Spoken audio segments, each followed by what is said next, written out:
అమ్మా ఇక్కడ ఉన్నాం మనం 200 నామకరణంకి వచ్చాం. ఈరోజు ఏకాదశి శ్రీకృష్ణ పరమాత్మకి నామకరణం చేస్తున్నాం అంటే ఆ మహోత్సవానికి అందరూ అటెండ్ అయ్యారు. మీరందరూ అదృష్టవంతులు, పుణ్యాత్ములు. కాబట్టే ఈరోజు ఏకాదశి రోజు శ్రీకృష్ణ నామకరణం జరుగుతున్నటువంటి సంఘటన మనం చెప్పుకుంటున్న సమయంలో ఇక్కడ వచ్చి కూర్చున్నారు అంటే అది మీ యొక్క పుణ్యం పండినట్టు లెక్క. హరే కృష్ణ. అందరూ జాగ్రత్తగా ఆ యొక్క అనుభూతిలో ఉండండి. ఈ ఏకాదశి మామూలు ఏకాదశి కాదు. ఈరోజు మీరు రావడం చాలా నాకు ఆనందంగా ఉంది. నేను చెప్పడం కూడా నాకు భాగ్యంగా నేను భావిస్తున్నాను.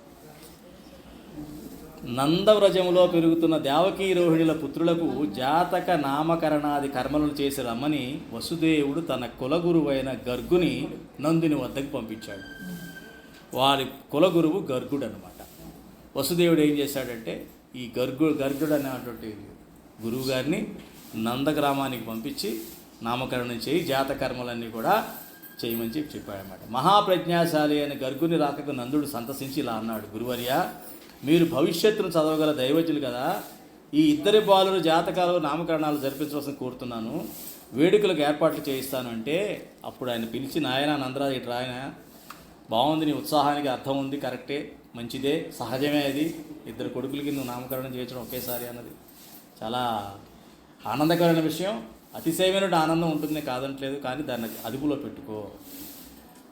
ఏదైతే మనం నామకరణ మహోత్సవం జాతకర్మలు చేస్తున్నామో ఇది చాలా గుప్తంగా జరగాలి, చాలా రహస్యంగా జరగాల్సినటువంటి కార్యక్రమం. పెళ్ళి కదా పెద్ద ఫంక్షన్ హాల్ తీసుకొని పెద్ద హడావుడిగా నామకరణోత్సవం జన్మదినోత్సవం అది చేయొద్దు. నువ్వు చేయగల సమర్థుడివే, నీకు అవకాశం ఉంది, నువ్వు చేయగలిగినటువంటి శక్తి కూడా నీకు ఉంది, కాదనట్లేదు. కానీ ప్రస్తుతం మటుకు నువ్వు ఎటువంటి ఆర్భాటము లేకుండా చాలా సింపుల్గా ఇంటిలో రహస్యంగా మన ఇంటి వరకే పరిమితం చేసుకొని నువ్వు, నేను, పిల్లలు, తల్లి తప్ప ఇంకెవరో ఉండడానికి వీల్లేదు అని చెప్పాడనమాట. ఇందుకని నందుడికి అర్థం కాల, ఏమిటిటో చెప్తున్నాడని చెప్పి అప్పుడు చెప్పాడు, ఈ రహస్యం నీకు కూడా తెలియదు, వీళ్ళిద్దరి జన్మ రహస్యం నీకు కూడా తెలియదు, వసుదేవుడు నీకు చెప్పి ఉండడు అని చెప్పాడనమాట. చెప్పినప్పుడు అప్పుడు చెప్పాడు నందుడు, గర్గముని ఇలా చెప్పాడు, రోహిణీ పుట్టిన పుత్రుడు జ్యేష్ఠుడు, బలశాలి, అందరినీ ఆనందింపజేసే లక్షణాలు ఉన్నాయి కనుక బలరాముడు అనే నామం సరిపడుతుంది.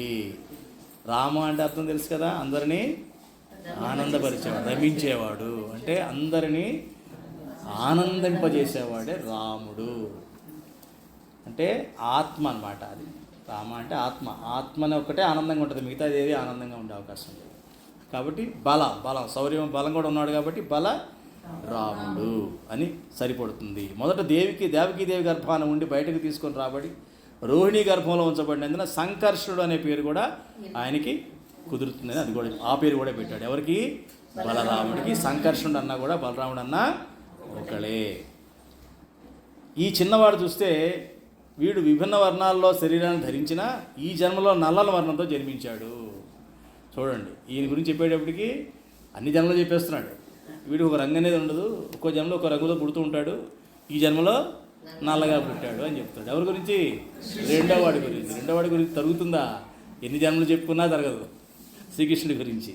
కనుక కృష్ణుడు అనదగి ఉన్నాడు, నల్లగా ఉన్నాడు కాబట్టి తన పేరు కృష్ణుడు. వసుదేవుని సుతునిగా జన్మించాడు కాబట్టి వాసుదేవుడు. ఇతనికి అనేకమైన రూపాలు ఉంటాయి, గుణాలు ఉంటాయి, కర్మలు ఉంటాయి, కనుక వాటికి సరిపడే అనేకమైనటువంటి నామాలు కూడా ఉంటాయి. ఒక పేరుతో ఈయన్ని మనం కట్టిపడేయలేము. ఈయనకు ఉన్న నామాలు సహస్రనామం తెలుసు కదా, అలాగే అనంతమైనటువంటి నామాలు ఉన్నాయి. ఇతను నారాయణ సముడు, ఇతని వలన దుష్ట శిక్షణ జరుగుతుంది, మీ అందరి కష్టాలు తొలగిపోతాయని చెప్పాడు. అప్పుడు నందుడు ఆనందపరసుడైపోయాడు. చూసారా? అంటే ఒక మనిషి, ఒక భగవంతుడు పుట్టాడు అంటే ఎటువంటి జన్మేచ కర్మేచ దివ్యం. ఆయన జన్మము, ఆయన చేసే కర్మలు కూడా దివ్యంగా ఉంటాయి, ఎటువంటి దోషాలు ఉండవు. ఆ దివ్యత్వం ఏంటో ఇక్కడ చూపించాడు. అంటే శక్తివంతుడు, అనేక రూపాలు ఉంటాయి ఆయనకి, అనేక గుణాలు ఉంటాయి, అనేక కర్మలు కూడా చేయగలడు. అలాగే అతను దుష్ట శిక్షణ చేస్తాడు, శిష్టుని రక్షిస్తాడు, తన వాళ్ళు అనుకున్న వాళ్ళని రక్షిస్తాడు. ఆ గుణాలు ఉన్నవాడే పరమాత్మ అని చెప్పాడు. ఆ తర్వాత మనవాడు పెరుగుతున్నాడు, పరమాత్మ పెరుగుతుంటే అందరితో గోపకాంతలందరితో కూడా చాలా చక్కగా కలిసిమెలిసి తిరుగుతున్నాడు. ఆ వెన్న తినడం, పాలు, మేగడ, వెన్న, నెయ్యి అన్నిటినీ కూడా ఇష్టం వచ్చినట్టుగా దొంగతనం కావచ్చు, వాళ్ళు పెడితే తీసుకుంటున్నాడు, లేకపోతే పెడకపోయి లాగేసుకుంటున్నాడు. లాగేసుకొని తినేసిన తర్వాత కుండలు కూడా బద్దలు కొట్టేస్తున్నాడు. ఇక నానా రకాలుగా చేస్తున్నాడు. అది ఎట్లాగా అన్నదాన్ని గోపికలు వాళ్ళంతా కొంచెం అలసిపోయి విసిగిపోయి వాళ్ళందరూ కూడా ఇప్పుడు ఎలా ప్రవర్తిస్తాడో తెలియదు, ఎప్పుడు ఎవరింట్లోకి వస్తాడో తెలియదు, ఎవరింట్లోకి వచ్చి ఎవరెవరికి గొడవలు పెడతాడో తెలియదు. ఈ రకంగా ఇన్ని రకాలైన అల్లర్లు భరించలేక వాళ్ళందరూ కూడా యశోద దగ్గరికి వచ్చి ఇలా చెప్పారు. బాలురకు పాలు లేవని బాలింతలు మొరలు పెట్ట పకపకనగ ఈ బాలుండాలము సేయుచు నాలకు గ్రేపులను విడిచే నంభోజాక్షి. బాలురకు పాలు లేవని బాలింతలు మొరలు పెడుతుంటే పక్కపక్క నవ్వేసి అక్కడికి తను పాలు లేవని చెప్తున్నా సరే ఈ ఆవు దూడల్ని తోలేవాడు తాగేమని, అక్కడున్న పాలన్నీ తాగేమని గోవుల దగ్గరికి దూడలను తోలేసేవాడు అనమాట. వాళ్ళకే పాలు లేవని గొడవ చేస్తుంటే, పడతి నీ బిడ్డడు మా కడవలలోనున్న మంచి కాగిన పాల పడుచులకు పోసి చిక్కిన కడవల బో నడిచే నాజ్ఞ కలదో లేదో. తీసుకొని ఆ కడవలన్నీ తీసుకొని ఆ పాలన్నీ తీసుకొని వాళ్ళ స్నేహితులందరికీ ఇచ్చిపడేసేసి అవన్నీ కూడా మళ్ళీ ఆ కడవలు మళ్ళీ కుండల్ని పగలగొట్టేసేసేవాడు. పుట్టి పుట్టడు నేడు దొంగిలపోయి మా ఇలుసొచ్చి తా మట్టి అందక రోళ్ళు బీటలు నొక్క ప్రోవిడి ఎక్కి చేవెట్ట జాలక కుండ క్రిందొక పెద్ద తూట నొరించి మీ పట్టి మీ గడపాలు చేరల బట్టి త్రావెతలోదరి. సరే వీడికి అందకుండా ఏం చేద్దామని చెప్పి మేము ఉట్టి కట్టి పైన ఎక్కడో పెడితే వీడు ఆ పక్కన రోల్ లాక్కొచ్చి ఆ రోలుపై కూడా చెయ్యి పెట్టి అందకపోతే మళ్ళీ దానిపైన ఇంకో కుండ పెట్టి దానిపైన ఇంకో కుండ పెట్టి దాని మీద ఎక్కి అప్పటికి అందకపోతే కింద నుంచి కన్నం దానికి ఒక రాయి కొట్టి దానికి కన్నాలు పెట్టేసి అవన్నీ పడుతుంటే తాగేస్తుంది. చూడండి ఎంత అల్లరి అంటే. ఇవన్నీ కూడా ఎందుకు దొరికినాయి? వాళ్ళు కోరుకున్నారు గోపికలు. పోయిన జన్మలో వాళ్ళు శ్రీకృష్ణ పరమాత్మతో మాకు ఇటువంటి ఆనందం కావాలి అని కోరుకున్నారు. కానీ ఇప్పుడు మనిషి జన్మ ఎత్తి మర్చిపోయారు అంతే. మనిషి జన్మ ఎత్తేటప్పటికి అవన్నీ మరుపులోకి పోయినా కూడా వీళ్ళు మర్చిపోవచ్చు కానీ ఆయన మర్చిపోతాడా? ఆయన మర్చిపోలా. నాయన నువ్వు కోరుకున్నదే అనే విషయం వీళ్ళు గ్రహించలేకపోతున్నారు. ఇంత నష్టం జరుగుతుందని ఆలోచిస్తున్నారు కానీ మాయలో పడి యాక్చువల్గా వీళ్ళ కోరికను తీరుస్తున్నారన్న విషయం వీళ్ళకి అర్థం కాదు. మాయ అంత బలమైందన్నమాట. అర్థమైందమ్మా? అది ఆడంజని నీరల పెరుగోడక నీ సుతుడు త్రావి ఒక ఇంచుక నా తా కోడలి మూతిం జరిమిన గోడలు మృచ్చనుచునత్త కొట్టెల తాంగి. సరే తినేసేసి మళ్ళీ ఆ వెన్న తీసుకెళ్ళి ఆ కోడలు మూతికి రాసేవాడు. అక్కడ వెన్నంతా అయిపోయి కనపడేది. ఆ కోడలు చూస్తే నోటికేమో వెన్న ఉంది, అత్తగారు ఊరుకుంటుందా? ఇంకా తీసుకెళ్ళి అత్త కోడల మధ్యలో గొడవ స్టార్ట్. అట్లా చేశాడు. వారిల్లు సొచ్చి కడవల దూరంబుగా నెయ్యి త్రావి తుది నా కడవల్ వీరింటను నీ సుతుడిడ వారికి వీరికిని దొడ్డవాదయ్య సతీ. సరే మా ఇంట్లో ఏదో తాగేశాడు నెయ్యి, ఈ కుండ ఇక్కడ వదిలేసిపోవచ్చు కదా, ఈ కుండ తీసుకెళ్ళి పక్కెట్లో పెట్టాడు. వాళ్ళ తీసుకొచ్చి ఇక్కడ అంటే ఏంటనమాట, వాళ్ళకి వీళ్ళకి గొడవ పెట్టేవాడు అనమాట. అది వేలుపులటి నాకంటెను వేలుపు మరి ఎవ్వడనుచు విక నగి మా వేలుపుల గోడపైనో హేలావతి నీ తనూజుడెంగిలి చేసెన్. నేను తింటూ ఉంటే అయ్యా నేను దేవుడికి పెట్టాలని చెప్పి ఇక్కడ పెట్టానంటే నాకన్నా దేవుడు ఎవడున్నాడు అని చెప్పేసి అవి తీసేసి దేవుడు ఎవరైతే ఫోటో ఉన్నారో వాడు మొహం నిండా రాసి పూసేసి వెళ్ళిపోతున్నాడు. వీళ్ళు ఎంతో ప్రేమగా చూసుకున్న దేవుడిని కూడా మొహానికి ఈయన వెన్న రాసేసేవాడు అనమాట. చూడండి. అంటే దీన్ని బట్టి మనకు గ్రహించాల్సింది అంటే మాయ ఎంత బలమైందో చూడండి. మనం కోరుకున్న కోరికలు భగవంతుడు తీరుస్తున్నా సరే మనకి తెలియదు అనమాట. అంటే ఈ మాయలో ప్రతిదీ కష్టంగానే ఉంటుంది, ప్రతి నష్టం బాధగానే అనిపిస్తుంది. కుండ పగిలిపోయినా బాధే, కుండలో పాలు పగిలిపోయినా బాధే. పాలు అంటే పోనీ ఎక్కువ ఉన్నాయి ఏదో కష్టపడ్డాడు, కుండ పగిలిపోయినా కుండ పోయింది అంతకుముందు కుండలో పోయినప్పుడు పాలు పోయి బాలైపోయింది కుండ పోయింది, అన్నిటికీ బాధే. అది ఈ మాయా ప్రపంచం. అంటే బాధ అన్నది బై డిఫాల్ట్ దానికైతే ఎప్పుడు ఉంటూనే ఉంటుంది మనకి, అర్థమైందా? సో అందులో భగవంతుడి భక్తిని చూడగలిగేటువంటి సాధన మనం చేస్తే దీని వెనుక పరమార్థం ఉంది. భగవంతుడా, అది నాకు అర్థం కాకపోవచ్చు, బహుశా నువ్వు నా కోసమే ఇది చేస్తుంటావు, నాకు అర్థమైతే అర్థం కాలేదు, కానీ కేవలం నీ మీద ఉన్నటువంటి భక్తితో నన్ను నువ్వే ఈ బాధ నుంచి బయటపడే అనాలి. ఈ బాధను కూడా నువ్వే తీసేసేయాలి అడిగినప్పుడు ఆయన అప్పుడు దాని మీద నెమ్మదిగా ఆయన కరుణ మన మీద ప్రసరించినప్పుడు మనకి చక్కని కాంతి వచ్చి మనలో ఒక రకమైనటువంటి శాంతి వస్తుంది. అది శాంతి. అది చాలా కొద్దిమంది అనుభవిస్తారు, అందరికీ రాదనుకోండి, కానీ అది చేయాలమ్మా. అది చేస్తేనే మనకి ఉంటుంది. అప్పుడు ఇదంతా కూడబలుకొని వీళ్ళు ఏం చేశారంటే ఒకళ్ళొకళ్ళు కబుర్లు చెప్పుకుంటారు కదా, మీ ఇంట్లో జరిగిందా, మీ ఇంట్లో కృష్ణుడు వచ్చాడా, మీ అత్త కోడలు గొడవ పెట్టాడు, మీ కుండలు పగలగొట్టాడు, ఇక్కడ అక్కడ పెట్టాడు, మా ఇంట్లో కూడా పెట్టాడు, మా ఇంట్లో తినేశాడు, మా ఇంట్లో కూడా కుండల కన్నా అందరూ ఎవరికాడు పార్టీ పెరిగిపోయింది, పెద్ద పార్టీ అయిపోయింది. మొత్తం కమ్యూనిటీ సెంటర్ అంతా కూడా ఆ కమ్యూనిటీలో అందరూ కూడా ఏకమైపోయి వెళ్ళారు అక్కడికి, మన తల్లి దగ్గరికి. ఆవిడేం చేస్తుంది పాపం, వెళ్ళి అన్నారు, ఏమ్మా మీరు శ్రీమంతులు రాజులు, ఇక్కడ మాకు ఇదే కర్మ, మీ ఇంట్లో లేవా పాలు పెరుగు మీగడాను, వచ్చి మా ఇళ్ళల్లో వచ్చేసేసి తినేసి పాడేసి నాశనం చేసేస్తున్నాడు ఏమిటి, రాజకుమారుడు అయి ఉండి ఏమిటమ్మా ఇది అని చెప్పేసి చెప్తూ, ఓయమ్మ నీ కుమారుడు మా ఇండ్లను పాలు పెరుగు మన నీడమ్మ, పోయేదమెక్కడికైనను మా అన్నల సురభులాన మంజులవాణి. ఇక మా వల్ల కాదమ్మా, మాకు ఇంట్లో గొడవలు అయిపోతున్నాయి, మేము ఏం తెచ్చుకున్నా ఏది ఉండట్లేదు, ప్రతిరోజు దినదినగండంలా ఉంది మాకు, ఇక మీ ఇక్కడ ఉండలేము, ఇక బెటర్ ఈ ఊరు వెళ్ళిపోవడం బెటర్ ఏమో అనిపిస్తుంది మాకు, అదే మంచిదేమో అనిపిస్తుంది అని చెప్పి యశోదకి చెప్పారన్నమాట. అదే విష్ణుమాయ అని చెప్తున్నాడు ఇక్కడ ఆయన. అందుకని చెప్పా కదా మీకు, వీళ్ళందరూ కూడా మహా ఋషులు దేవతలు. ఒకప్పుడు ఈ విష్ణుమాయలో పడి బాలకృష్ణుడి యొక్క వినోద లీలాన్ని వాళ్ళ అనుగ్రహంగా భావించలేకపోతున్నారు. అప్పుడు యశోద ఇలా అంది తనతో, ఏముందనమాట, నా చిన్న కుమారుడు ఎప్పుడు నా ఒళ్ళోనే ఉండి పాలు తాగుతుంటాడు, వీడు ఎవరిళ్ళకి వెళ్ళడు, అట్లాంటి వాడు అన్యమెరుగుడు తన ఎంత నాడుచుండు, మంచివాడు ఈతడు ఎగ్గులు మానరమ్మ రామలారా, త్రిలోకాభిరామలారా తల్లులారా, గుణవతీమ తల్లులారా. అన్యమెరుగడు, వీడికి పాపం ఇంకోటి అసలు ఏమీ తెలియదు, పాపం అనేది వీడికి తెలియదు. తన ఎంత ఆడుచుండు, వాడికి వాడు ఆడుకుంటూ ఉంటాడమ్మా. ఇప్పుడు మంచివాడు ఇతడు, వీడు చాలా మంచివాడు. ఎగ్గులు మానరమ్మ రామలారా, మీరు ఎగ్గులకి చెప్పడం మానేయండి, వీడి మీద చాడీలు చెప్పడం మానేయండి. త్రిలోకాభిరాములారా తల్లులారా, గుణవతి తల్లులారా అని చెప్పి వాళ్ళని కొడుకుని వెనకేసుకొస్తూ వాళ్ళనే తిట్టి పంపించింది అనమాట.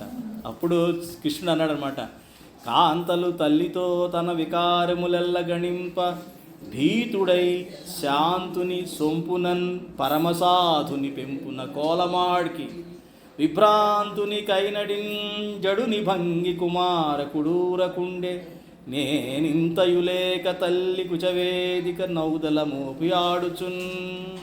ఇక్కడ ఈయన ఎలా ఉన్నాడంటే, ఇంత చెప్తుంటే గోపికలు అమాయకుడిలాగా పరమ సాధువులాగా మతి భ్రమించిన తెలియదో అటు ఇటు పిచ్చి చూపులు చూస్తూ, తను కాదన్నట్టు పిచ్చి చూపులు చూస్తూ అటు ఇటు మతి భ్రమించిన వాళ్ళలాగా, నాకేమీ తెలియదు ప్రిటెండింగ్ అనమాట.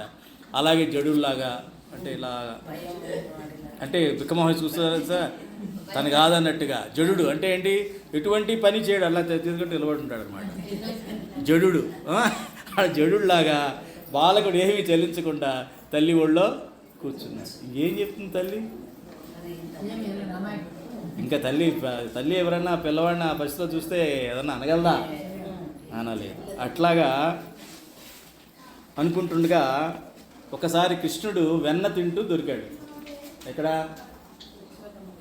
యశోద మీద కాదు, అందరి ఇళ్లలోనూ ఒకేసారి. గోపికలు అందరి ఇళ్లలో ఒకేసారి రెడ్ హ్యాండెడ్గా అందరూ పట్టుకున్నారు.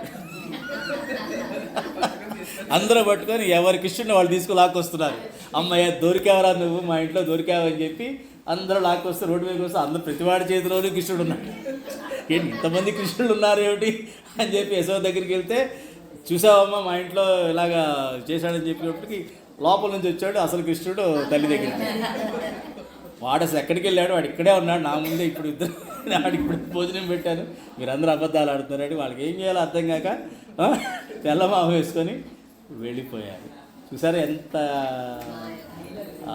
లీలలు అంటారు. అంటే మాయతో మనకు అర్థం కాని విషయాలను లీల అంటారు. లీల అంటే ఏంటంటే మాయా దృష్టితో, దోష దృష్టితో, లాజిక్తో దీన్ని అర్థం చేసుకోలేరు. ఒక అనుభూతితో మాత్రమే దీన్ని మనం ఆస్వాదించగలం. కానీ దీన్ని అర్థం చేసుకునే ప్రయత్నం చేస్తే ఆ మధురిమ పోతుంది, ఆ మాధుర్యం పోతుంది. కేవలం భావంతోనే, ఒక అనుభూతితోనే దీన్ని మనం అర్థం చేసుకోగలం. అదమ్మా ఆయన యొక్క వెన్న పాలు లీలలు, వెన్న దొంగ. ఒకసారి కృష్ణుడు మన్ను తిన్నాడని బలరాముడు ఇతర బాలులకు యశోదకు చెప్పారు. ఆమె కృష్ణుడు మందలించాలని పిలిచి ఇలా అన్నది, మన్నేటికి భక్షించెదు నియమము లేల నీవు మన్నింపవు, నీ అన్నయు సకులును చెప్పెదరన్నా మన్నేల మరి పదార్థము లేదే.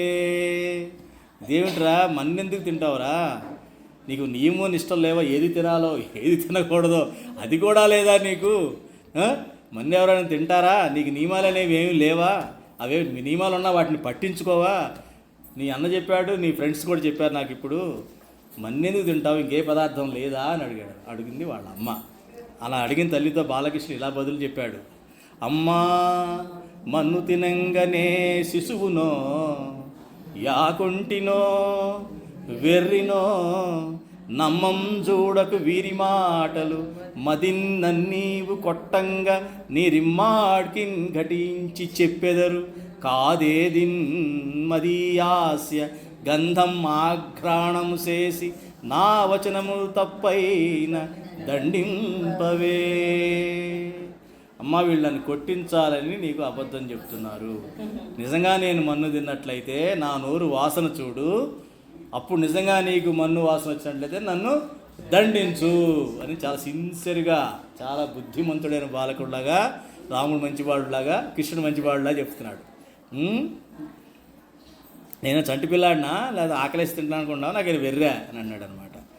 ఆ లలితాంగి కనుంగొనే బాలుని ముఖమందు జలధి పర్వత వన భూగోళ శిఖి తరణి శశి దిక్పాలాది కరండమైన బ్రహ్మాండంబున్.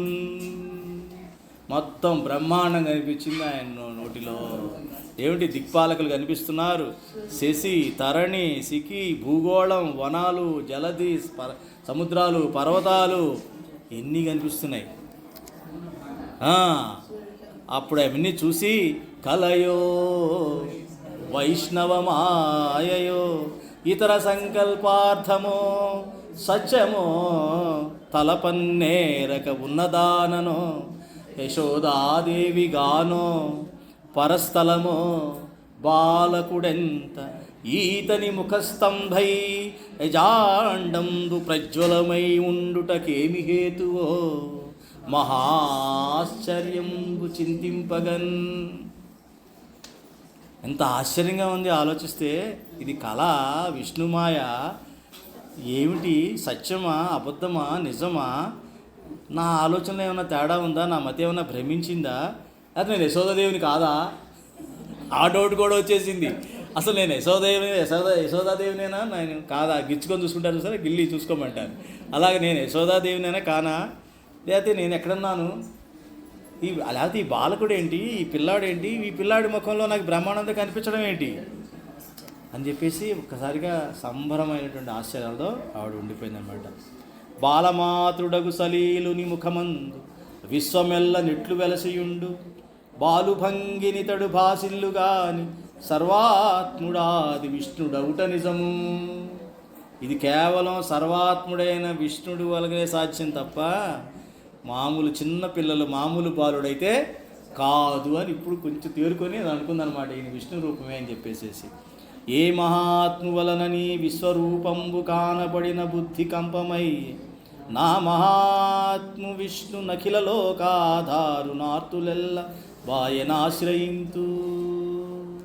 ఇతడు బాలుడిగా కనిపిస్తున్నాడు కానీ ఇతను సర్వేశ్వరుడే.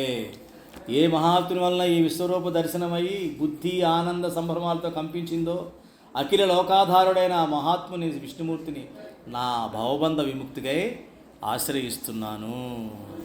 నా మగడు నేను గోవులు నీ మందయు గోపజనుల నిబ్బాలుని నెమ్మోమందున్న విధముగని ఏ మరిమితిమి గాని ఈశుడితడే మాకున్. ఏదో నేను నా భర్త ఏదో గోవులే కాచుకుంటూ ఏదో వాటిలో చూసి మాకు ఏదో పిల్లాడు పుట్టాడు అనుకున్నాం కానీ ఇది మామూలు పిల్లాడు కాదు. పరమాత్మ విష్ణువే మాకు ఇట్లాగా మాకు పుట్టాడు అని చెప్పేసి చూసారా. పరమాత్మకి కాసేపు పరమాత్మ ఏమో కొడుకు అని చెప్పేసి కాసేపు కొట్టుమిట్టాడుతూ ఉంటుంది అన్నమాట జీవాత్మ. అది ఇట్లాగా విశ్వరూపాన్ని మనం చూడటం జరిగింది. ఇప్పుడు దామోదరుడు ఏంటో చూద్దాం. కృష్ణుడికి ఇష్టమైనటువంటి వెన్న మనకు తెలుసు. ఒకసారి ఇట్లాగే ఆ వెన్నను ఇలాగే తను తీసుకుంటూ ఉంటే పొయ్యి మీద పాలు పొంగిపోయినాయి కదా అని చెప్పేసి పిల్లవాడిని పక్కన పెట్టి తను అదే చూడడానికి వెళ్ళేలోగా మనవాడు అక్కడి నుంచి కోపంతో అక్కడి నుంచి వెళ్ళిపోయాడు. ఎక్కడికి పెరట్లోకి వెళ్ళిపోయి అక్కడున్న కోతికి ఆటికి కూడా వెన్న పెట్టి కొంచెం అప్పుడు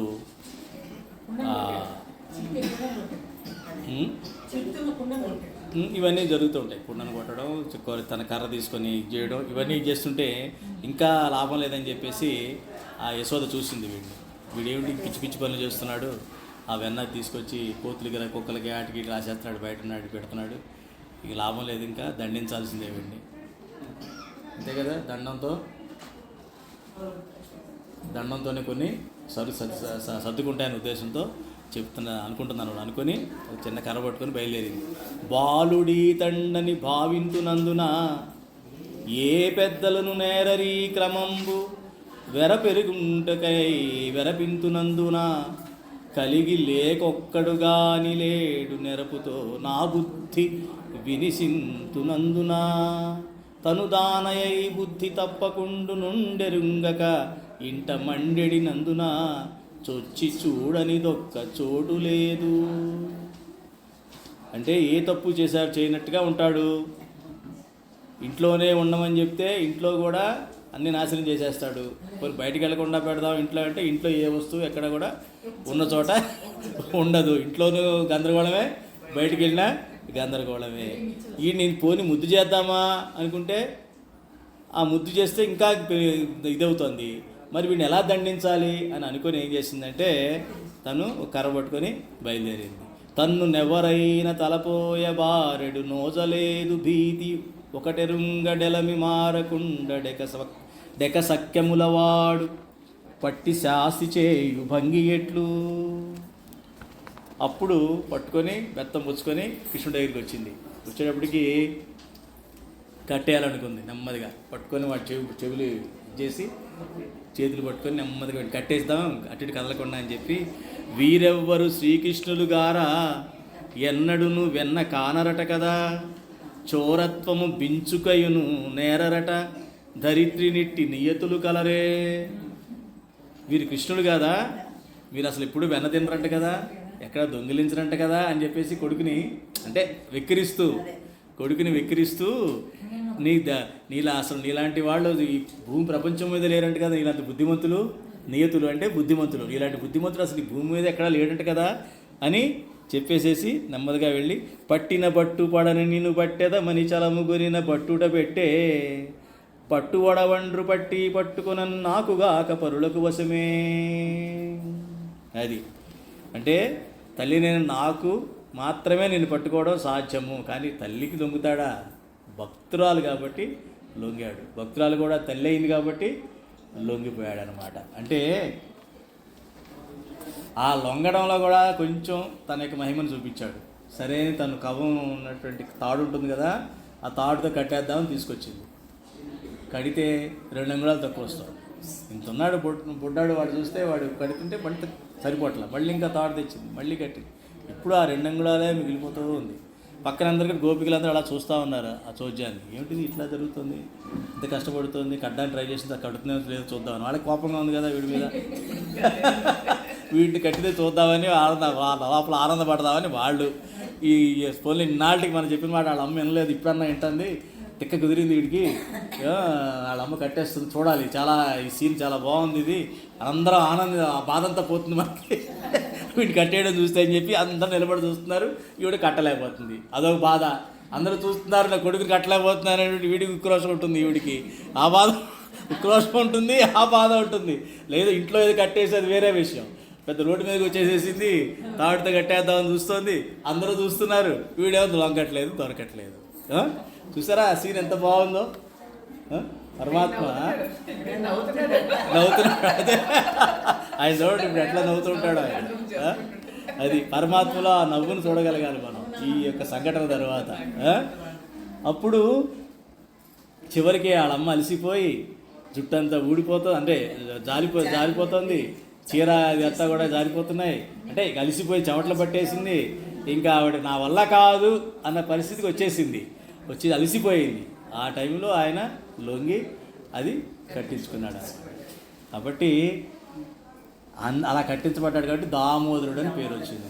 దాము అంటే తాడు, ఉదరుడు అంటే పొట్టకి కట్టిన తాడు కాబట్టి తాడుతో కట్టినవాడు కాబట్టి దామోదరుడు అని పేరు వచ్చింది. ఈ రకంగా అంటే అతడు సామాన్యమైన వాడు కాదు, అదే చెప్తున్నారు ఇక్కడ. ఏంటి? చిక్కడు సిరికౌగిడిలో చిక్కడు సనకాది యోగి చిత్తాబ్జములన్ చిక్కడు శృతిలతి కావళి జిక్కెనతడు లీల తల్లి చేతన్ రోలన్. ఎవరికి చిక్కడు, వేదవేత్తలకు కానీ సనకాది మునుల చిత్తములకు కానీ లక్ష్మీదేవి యొక్క కవులికి కానీ కూడా చిక్కనవాడు. అటువంటి ఆ సర్వేశ్వరుడు లీలా విలాసంగా ప్రేమమయ్యైన తల్లి చేతికి చిక్కిపోయాడు. ఈ గోపెమ్మకు లభించిన స్వామి యొక్క కరుణ బ్రహ్మ రుద్రులకు కానీ శ్రీదేవికి కానీ లభించలేదు. భక్తియుతుల చేత బంధించబడినంత సులువుగా ఆ శ్రీనాథుడు జ్ఞానుల చేత కానీ మౌనుల చేత కానీ యోగుల చేత కానీ బంధింపబడడు. అది గుర్తుపెట్టుకోండి. మన గమనించాల్సిన విషయం ఏంటంటే భక్తితోనే భగవంతుడు బంధించబడతాడు.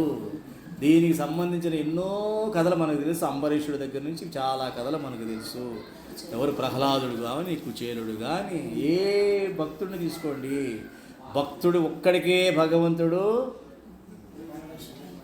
దొరుకుతాడు కానీ లభ్యమవుతాడు. కానీ నేను చాలా యోగా, నాకు వేదాలు తెలుసు, నేను చాలా ఏమిటది నిష్ఠాగరిష్ఠుడిని, సనాతనవాదిని, ఇవన్నీ కూడా భగవంతుడిని తెచ్చుకోవడం ఇంపాసిబుల్, అది అయ్యే పని కాదు అని క్లియర్గా మనకి ఇక్కడ అర్థం చేసుకోవాలి. చాలామంది సాధన చేస్తున్నాం, ధ్యానం చేస్తున్నాం, ఇది చేస్తున్నాం, మౌనిని మాట్లాడడం, ఉపవాసాలు చేస్తాను, తపస్సు చేస్తాను, నువ్వు ఎన్నన్నా చెయ్యి, భగవంతుడి మటుకు నీకు అందడు. నీకు పుణ్యం రావచ్చు, లేకపోతే ఇంకెక్కడ ఏమన్నా కొంచెం కైవల్యం రావచ్చు, కానీ భగవంతుడితో ఉన్నటువంటి భక్తితో ఉన్నటువంటి ఆనందం అనుభూతి నీకు అది దొరకదు. ఆత్మానందం అనేది దొరకదు అని మనం గమనించాలన్నమాట. మనం ఇక్కడ ఆపేద్దామా? ఇంకా టైం ఉంది.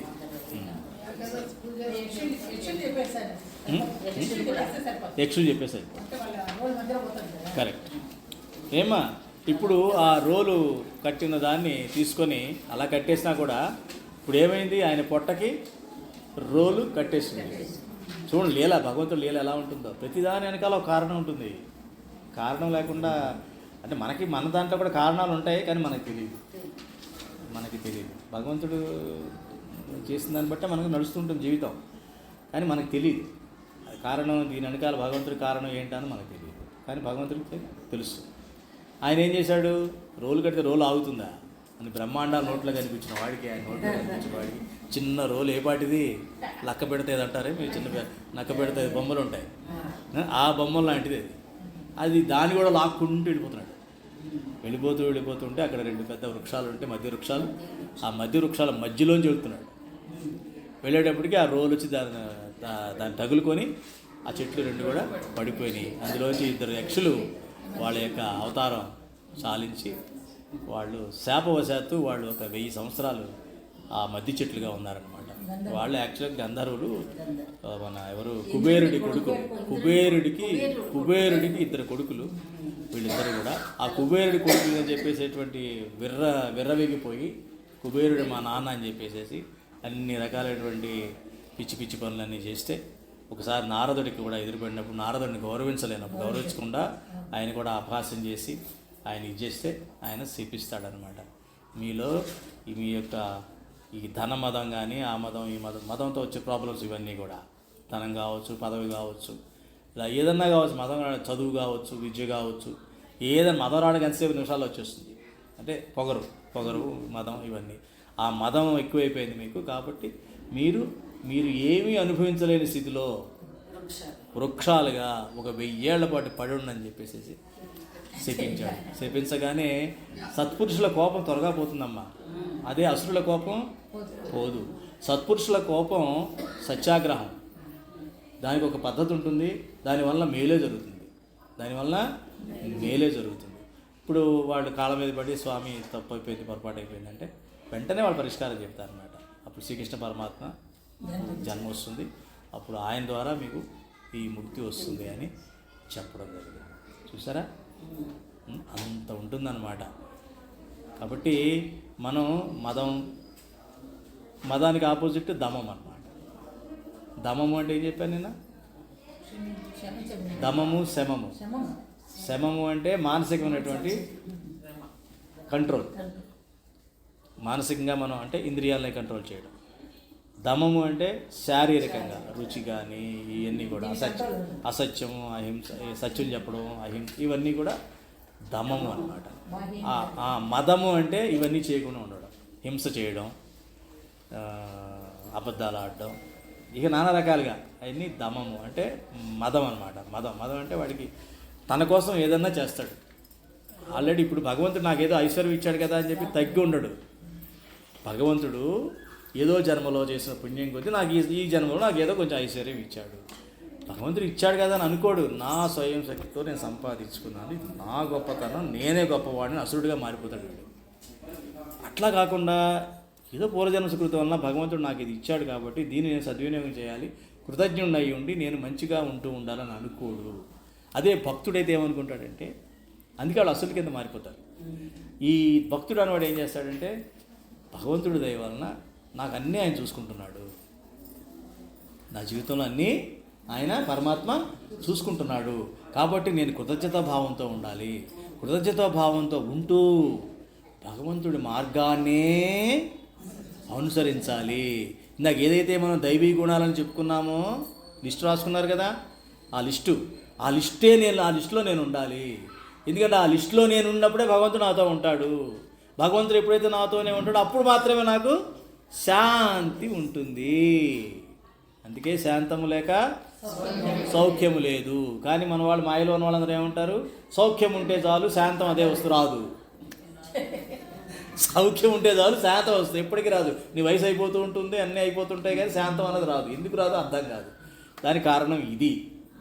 సో దైవీ గుణాల మధ్యలో ఉన్నప్పుడు మాత్రమే పరమాత్మ ఆయన యొక్క నీడ నీ మీద పడుతుంది, వెలుగు నీ మీద పడుతుంది. కాబట్టి అప్పుడు మాత్రమే శాంతంగా ఉంటుంది. అది భక్తుడికి అసురుడికి ఉన్న తేడా అది. పరమాత్మని ఆశ్రయించినటువంటి భక్తుడి యొక్క జీవన విధానం ఇలా ఉంటుంది, మాయని ఆశ్రయించినటువంటి వ్యక్తి యొక్క జీవన విధానం మదంతో, లోభంతో, మాత్సర్యంతో వీడు విర్రవీగిపోయి అసురుడి కింద వెళ్ళిపోతూ ఉంటాడు. వీడు చక్కగా భగవంతుడి యొక్క శాంతిని ఆనందిస్తూ ప్రశాంతంగా చుట్టూ ఏం జరుగుతున్నా, ఎన్ని యుద్ధాలు జరుగుతున్నా, ఏమైపోతున్నా వాడి ప్రశాంతతకి ఎటువంటి భంగం రాదు. ఎందుకంటే ఆయన శాశ్వతమైన దాన్ని పట్టుకున్నాడు, వీళ్ళు అశాశ్వతమైన దాన్ని ఇప్పుడు వాళ్ళు ఉండి రేపు పోతున్నామని భయంతో ఉంటాడు, ఈయన అభయంతో ఉంటాడు. అదమ్మ మనం గ్రహించాల్సినటువంటి సూత్రం, ధర్మసూత్రం. ఇక్కడ ఈ ఇద్దరు యక్షుల గురించి గమనించాల్సింది ఇది. కాబట్టి ఏకాదశి సందర్భంగా మనం ఇవాళ చక్కని ప్రవచనం చేసుకున్నాం. భగవంతుడి ఆశీర్వాదాలను మీ అందరికీ రావాలని. మళ్ళీ సాయంత్రం ఉపవాసం చేస్తున్నారా ఇందులో ఎవరన్నా? చేస్తున్నారా? వెరీ గుడ్, మేము కూడా చేస్తున్నాం. అని కాదమ్మా, నేను చేస్తాను ఎందుకు చెప్తానంటే కొంతమందికి స్ఫూర్తి ఉంటుందని అంతే. అంతేగా నేనేదో చేస్తున్నాను గొప్పగా చెప్పడం నా ఉద్దేశం కాదు, నాకు ఇది అలవాటు అయిపోయింది. కాబట్టి ఇవాళ చాలా మంచి రోజు. రేపు నుంచి విష్ణుమూర్తి నిద్రలేస్తున్నాడు ఇవాళ. రేపు ద్వాదశి. అందుకేనమ్మా.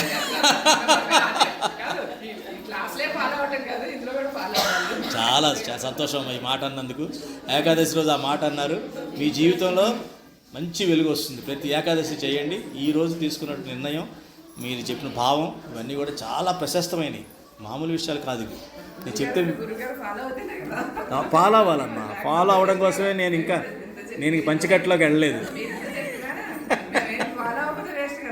అవునమ్మా, మీరు ఫాలో అవ్వడం వీలుగానే నేను ఈ డ్రెస్లో ఉన్నా, లేదా పంచకట్టుకి